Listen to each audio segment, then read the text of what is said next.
Market outlook में आज बातचीत करने के लिए हमारे साथ है एडलवाइज म्यूचुअल फंड के प्रेसिडेंट और CIO chief investment officer equities के त्रिदीप भट्टाचार्य साहब। त्रिदीप सर, बहुत बहुत स्वागत है आपका। Good morning. सबसे पहले नमस्कार। राय, ये दुनिया भर में जो तनाव का माहौल बना है इस वीकेंड पर, उसी पर लेना चाहता हूँ। कितना रिस्की है और इन्वेस्टर्स को क्या करना चाहिए इस तरह के माहौल में? नमस्कार आपको, मुझे इनवाइट करने के लिए आपके थैंक यू। पॉपुलर शो में। मैं ये कहूँगा कि देखिए, अभी जो सिचुएशन है, जो दारोमदार है मैक्रो का, उससे मैं बिल्कुल चिंतित नहीं हूँ। मुझे लगता है कि अभी तक जितने हद तक डेवलप हुई है macro situation from a geopolitical point of view, ये storm in a tea cup जैसी बात है। ये मतलब धमकाने वाली बात है, rather than kind of really action. Overall कुछ एक्शन देखने को मिला है, बट मेरे ख्याल में द मेन थिंग जिससे इंडिया जुड़ा हुआ है, इंडिया का दारोमदार जुड़ा हुआ है, वो है कमोडिटी प्राइसेस इन सबसे। सो जब तक कमोडिटी प्राइसेस एक रेंज में रहते हैं, तब तक मैं उतना इस मामले को लेके डायरेक्टली चिंतित नहीं हूँ। ये ultimately whether it is Russia, Ukraine या मिडल ईस्ट, ये सबसे हमारा जो दारोमदार सबसे ज्यादा रहा है वो ये है कि क्योंकि हम ऑयल इंपोर्टिंग या कमोडिटी इंपोर्टिंग कंट्री है। तो इसलिए ऑयल को अगर आप देखें थोड़ा सा दूर से, तो आप पाइएगा कि पिछले 20 साल से वो एक ही रेंज में है। तो जब तक वो रेंज में है, तब तक हमारी सिचुएशन जो है रिलेटिवली बेटर है। ऐसे सब माहौल ऑब्वियसली टेंशन वाली बात है from A personal stand point, जिनके भी रिलेटिव्स या जैसे भी वो है, तो उस पॉइंट ऑफ व्यू से ऑब्वियसली चिंता की सिचुएशन है। बट अगर मान लीजिए मार्केट थोड़ा इसमें करेक्ट होता है इसके पीछे short term point of view से, तो मैं इसमें ऐड करने की सोचूंगा rather than क्या बोलते हैं, बेचने की। ओके, तो ज्यादा चिंता की बात तो है नहीं। मैक्रो हमारे मजबूत है और ऐसे में अगर हमारे बाजारों के लिहाज से देखेंगे तो ज्यादा दिक्कत आने वाली है। आइए सर, एक और चीज जो मैक्रो के साथ थोड़ी, मैक्रो और माइक्रो दोनों मिक्स है, नतीजे, कंपनियों के नतीजे शुरू हो चुके हैं टीसीएस के नतीजों के साथ। किस तरह से आप आईटी सेक्टर को देख रहे हैं इस बड़े दिग्गज के नतीजों के बाद? देखिए, आपके पॉपुलर चैनल में जब पिछली बार आया था, तो मैंने कहा था कि आईटी सेक्टर जो है ये कैलेंडर ईयर 2024 का डार्क हॉर्स सेक्टर है। इसका मतलब ये है कि ऐसा नहीं है कि तेजी से चीजें इंप्रूव करेंगी, बट ये साल चीजें बॉटम आउट करेंगी। तो इससे जो हमारे इंडस्ट्री लीडर का भी रिस्पॉन्स, जो रिजल्ट देखने को मिला, उससे अपने को जो कमेंट मैंने उठाया, उसमें से जो आगे के निवेश के लिए काफी यूजफुल है, वो ये है, उन्होंने ये कहा कि FY25 to be better than FY24 and things are gradually not getting worse. ये एक दोनों इंपॉर्टेंट कमेंट है और समझने जैसा है। वो ये कि ऐसा नहीं कि चीजें अचानक से घूम के तेजी में आ गई हैं, बट चीजें बिगड़ नहीं रही हैं, पहली बार। और दूसरा, ये जो FY24 जो ये फिजिकल ईयर खत्म हुआ, उसमें हम लोगों ने काफी बजट कट्स देखे और उसका इम्पैक्ट देखा नंबर्स पे। बट जो FY25 है, ये अगर फ्लैटिश से शुरू होकर towards back end of the year थोड़ा बहुत, जैसे हम अगले कैलेंडर ईयर में देखते हैं, थोड़ा बहुत ग्रोथ देखने को मिलता है, तो यहाँ पे सेक्टर का आउटलुक धीमे धीमे चेंज हो रहा है। तो इसको अगर मैं अपने पोर्टफोलियो जैसे हम पोजीशनिंग कर रहे हैं उसमें अगर उसको मैं रिलेट करूं, तो हम करीबन सितंबर अक्टूबर लास्ट ईयर तक आईटी सर्विसेज में अंडरवेट थे। सितंबर उसके बाद से हम न्यूट्रल टू मार्जिनली ओवरवेट है। ऐसा नहीं कि वो बहुत बड़ा ओवरवेट है, बट मार्जिनल ओवरवेट है, ब्रॉडली न्यूट्रल कह लीजिए। और हमें लगता है कि ये साल में जैसे जैसे मौका मिलेगा, इसको हम पॉजिटिवली देखेंगे सेक्टर को rather than नेगेटिवली। इसलिए हमने इसको एक डार्क हॉर्स कहा है। अगले साल अगर ग्रोथ में रिबाउंड आती है ग्लोबली, तो उसका एक इंपॉर्टेंट प्ले होगा आईटी सर्विसेज।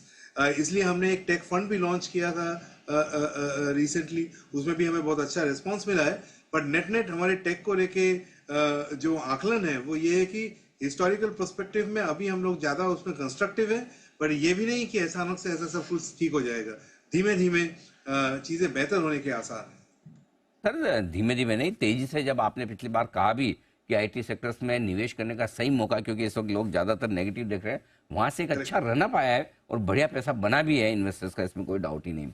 आइए सर, अब राय थोड़ी सी कमोडिटीज पे ली जाए आपसे, क्योंकि दुनिया भर में कमोडिटीज के दाम बड़े तेजी से बढ़ रहे हैं। अब दो तरह के हैं हमारी कंपनियां, एक कमोडिटी प्रोड्यूसर्स हैं, दूसरी कमोडिटी कंज्यूमर्स हैं। क्या, किस तरह की पोजिशनिंग इन्वेस्टर्स की होनी चाहिए इन दोनों तरह की कंपनियों में दुनिया भर के माहौल को देखते हुए?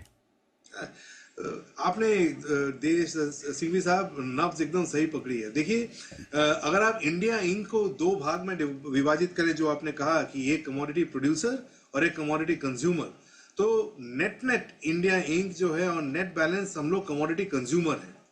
तो जब कमोडिटी, इसलिए मैंने आपको शुरुआती तौर पे कहा कि ये सब जियो पॉलिटिकल कॉन्फ्लिक्ट में अगर कमोडिटीज के प्राइसेस बढ़ जाते हैं, मतलब अगर मान लीजिए ऑयल $100 के ऊपर चला गया, या फिर स्टील या आयरन ओर प्राइसेस बहुत ज्यादा बढ़ गए, तो वो हमारे लिए नेगेटिव होते हैं, क्योंकि हम ये सब इंपोर्ट करने में करते हैं, क्योंकि हम कमोडिटी कंज्यूमर्स हैं। तो अभी जब तक ये जियोपॉलिटिकल सिचुएशन ऐसे बना रहा, आपने पढ़ा ही होगा कि रशियन, यूएस और यूरोप ने रशियन कॉपर एल्यूमिनियम को बैन कर दिया है। तो इसके चलते एक short term point of view से थोड़ा बहुत प्राइसेस में स्ट्रेंथ देखने को मिल सकता है। तो एक नियर टर्म मेटल्स में तेजी देखने को मिल सकती है। बट मैं इन्वेस्टर्स को खास ये बोलना चाहूंगा कि ये तेजी या मंदी को पकड़ना बहुत ही कठिन चीज है। जो थोड़ा लॉन्ग टर्म व्यू है वो ये है कि जो चाइना में जो तेजी है वो पिछले तेजियों के कंपैरिजन में कम है। तो इसलिए अगर थोड़ा सा रैली आ भी जाता है तो उसका रैली थोड़ा कैप हो जाएगा एट सम लेवल्स। सो इसलिए अगर आप हमारी पोजीशनिंग देखें तो हम लोग थोड़ा सा अंडरवेट न्यूट्रल मेटल्स हैं, और हम लोग कमोडिटी कंज्यूमर्स की तरफ ज्यादा रुख किए हुए हैं। Actually the right way to put it कि हमारा मेन ओवरवेट जो इंडस्ट्रियल मैन्युफैक्चरिंग, जहाँ पे हमारे पोर्टफोलियोज बने हुए हैं, जब ऑयल या कमोडिटी प्राइसेस बेहतर करते हैं तो उनके भी शेयर प्राइसेस थोड़ा बेहतर ही हो जाते हैं। But net net if you still ask me, हम लोग कमोडिटी प्रोड्यूसर्स में थोड़ा कम है, ओवरवेट है, और न्यूट्रल टू अंडरवेट है। कंज्यूमर्स में और कमोडिटी कंज्यूमर्स की तरफ हमारा ज्यादा रुझान होगा। अब आइए सर, नेट नेट मेरा कहने का मतलब ये कि ये एकदम नियर टर्म मूव देखते हैं, not long term move. Sorry. Absolutely absolutely. Tridip sir, एक सवाल और आपसे, क्योंकि अब बस चुनाव का सीजन जोरों पर है, इलेक्शन अब वोटिंग शुरू होने ही वाली है, 4 जून को नतीजे आएंगे। बहुत सारे इन्वेस्टर्स अब ये मन में सोचते हैं दो तरीके के, एक जिन्होंने पैसा निवेश कर रखा है, अच्छे पैसे बने, आप जैसे फंड बढ़िया बना के पैसा दे भी रहे हैं सर, तो खुश है लोग, तो सोचते हैं कि चलो बढ़िया पैसा बन रहा है, इलेक्शन के पहले थोड़ा प्रॉफिट बुक कर लें, क्या बाद में फिर देखेंगे। और दूसरा, जिनको लगाना है पैसा अभी, और वो भी यही सोचते हैं कि अभी लगाएं कि बाद में लगाएं, तो कश्मकश चलती रहती है। जरा समझाएं दोनों तरह के निवेशकों को क्या करना है सर। सो पहली बात तो इसमें एक सूरत हाल का पिक्चर अपने दिमाग में बनाना चाहिए।